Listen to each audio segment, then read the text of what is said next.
how to backup theme, plugins, database, uploads and others in website.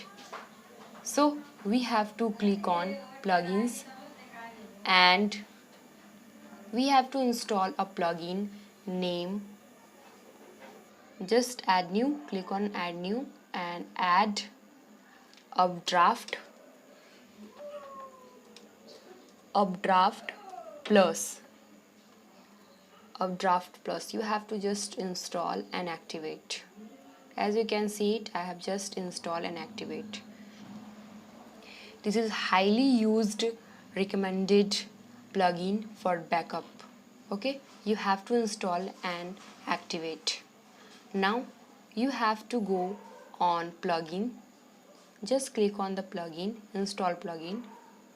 After the installation, by clicking, you have to just click on setting.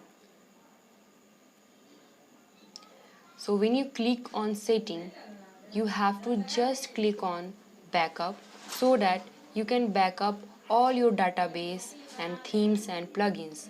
So take a new back means include your database in the backup, include your files in the backup. So we have to select both and just click on the backup now.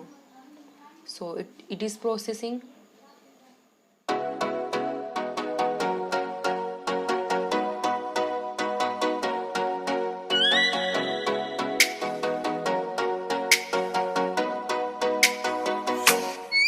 Oh, let me up with a bright smile on now. Put me in the dark, so won't get lost now.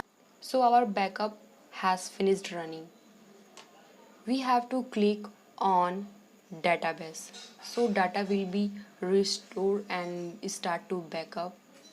So you can see here, and if you click plugin, so our plugin will be ready to download as a backup. As you can see it is a database DB and there is a plugin, and if you will click on theme, so theme will be ready to download as a backup.